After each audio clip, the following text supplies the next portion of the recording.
My name is Oliver Puff, Inspector Oliver Puff, and today I'm going to tell you a very interesting real-life story. Kazakhstan, November 2025. The vast steppe of the Atyrau region in the west of the country, where the wind never stops and everyone knows everyone. In a small village called Zhangeldin, a family lived a quiet life. Elderly parents, adult children, livestock, land, routine. And then, they simply vanished. Their phones went unanswered, their doors stayed locked, their animals were left without care. But for weeks, nobody called the police, because messages kept arriving from their numbers.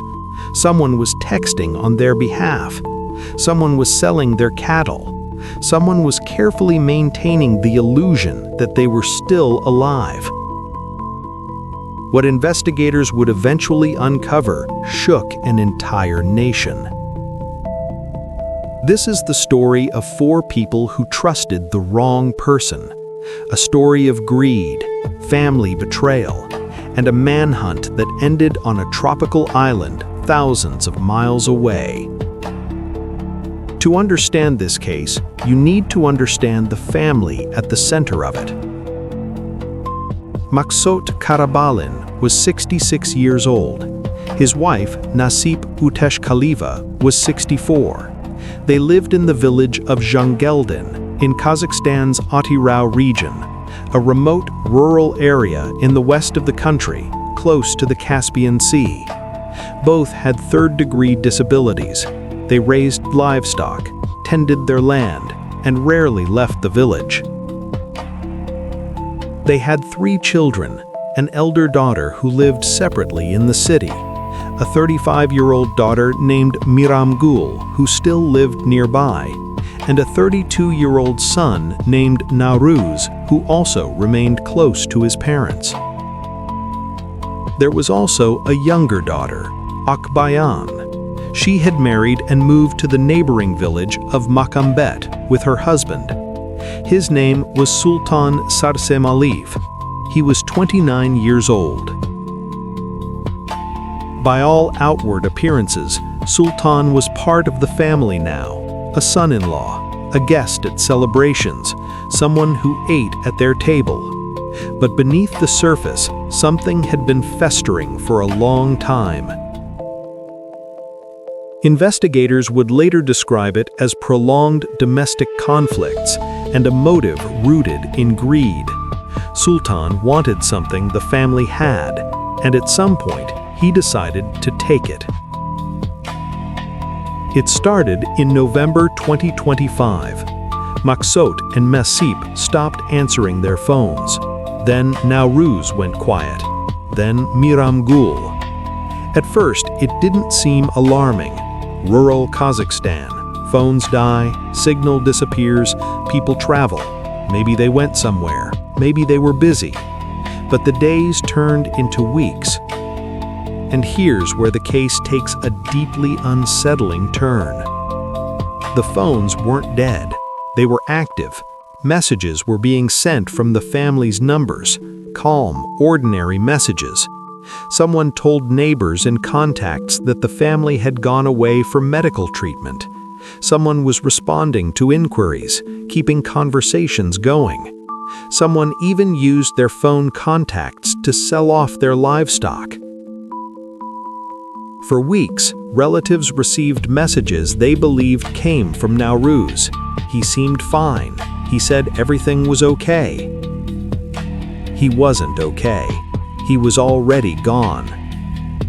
By late December 2025, the eldest daughter, the one living in Atyrau city, could no longer ignore the feeling that something was deeply wrong.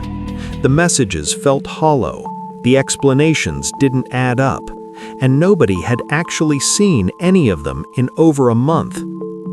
On December 25, 2025, she walked into a police station and filed a missing persons report. 4 people, her mother, her father, her brother, her sister, all missing. Investigators arrived in Zhangeldin in early January. On January 6, 2026, they found the first two victims. The bodies of Maksut and Nasip were discovered buried in the barn on their own property, hidden beneath the floor of the outbuilding where they had kept their animals, buried on the land they had worked their entire lives.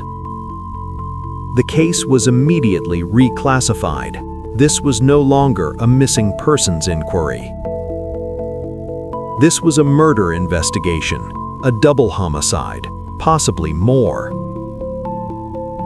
The search for Nauruz and Miramgul continued with renewed urgency, and investigators turned their full attention to one man, Sultan Sarsemalif, the 29-year-old son-in-law.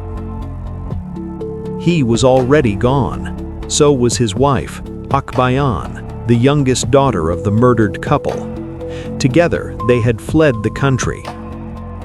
Kazakhstan issued a national arrest warrant, then an Interpol Red Notice, the highest level of international alert visible to law enforcement agencies worldwide. While detectives processed the crime scene in Zhangeldin, Sultan and Akbayan were thousands of kilometers away. They had traveled through Southeast Asia and made their way to Indonesia, specifically to the island of Lombok, a scenic tourist destination, warm weather, guest houses, anonymity.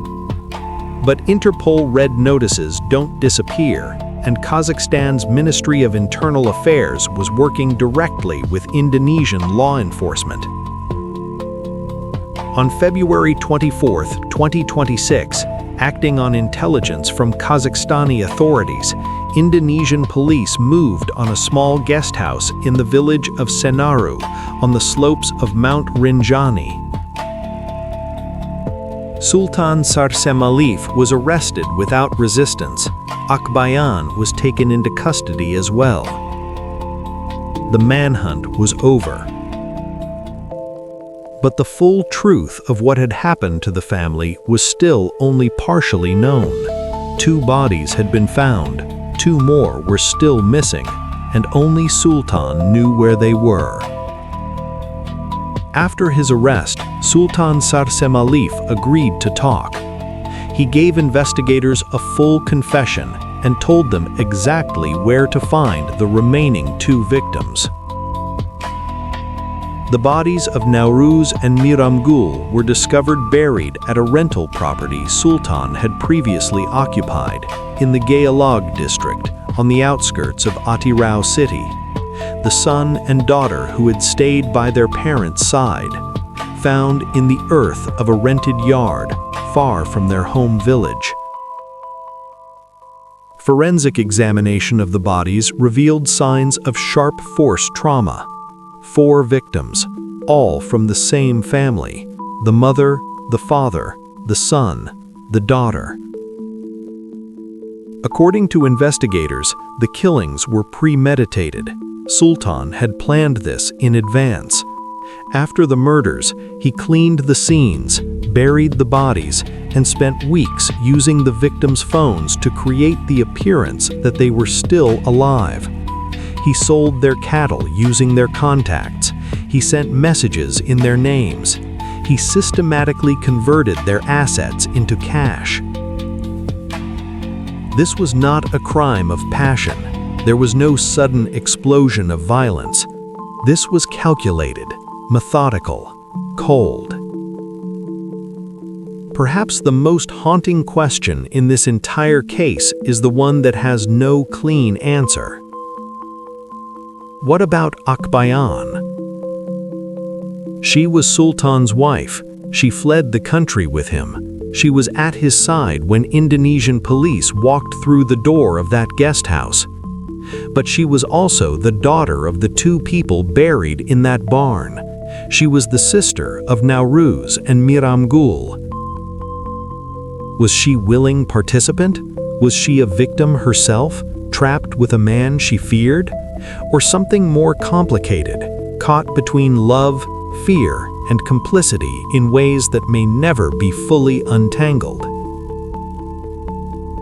Investigators are examining her possible involvement.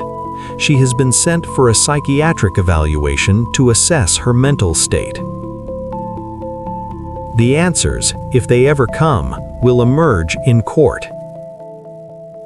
On March 9, 2026, Sultan Sarsemalif and Akbayan landed in Atyrau on a flight from Almaty. Sultan faces charges of double murder, or more precisely, the murder of 2 or more persons, one of the most serious classifications under Kazakhstani criminal law. The investigation remains under the direct oversight of Kazakhstan's Ministry of Internal Affairs. Back in Zhangeldin, the village mourned. 4 funerals for one family. Neighbors who had known Maksut and Nasip for decades. A community trying to make sense of something that resists making sense. The cattle that had been sold were gone. The phones that had been used to deceive were evidence now. The barn where 2 people were buried in their own yard, a place that will never feel the same. A family that had spent their whole lives in one small village, barely leaving, never making headlines. Until they did. What makes this case linger beyond the brutality of 4 murders is the layer of deception that followed. Whoever did this didn't just commit the killings. They then picked up the phones of the dead and spent weeks pretending those people still existed. They kept conversations going. They maintained relationships. They let families believe their loved ones were simply away on a trip.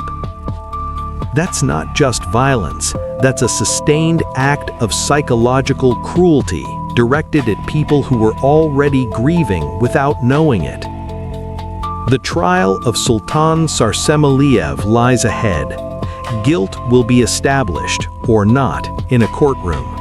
The investigation is ongoing. The full picture is still being assembled. But 4 people from a quiet Kazakhstani village are not coming back. If this story moved you, leave a like and subscribe. It helps this channel keep covering the cases that deserve to be remembered. I'll see you in the next one. Subscribe and like. See you, my friend.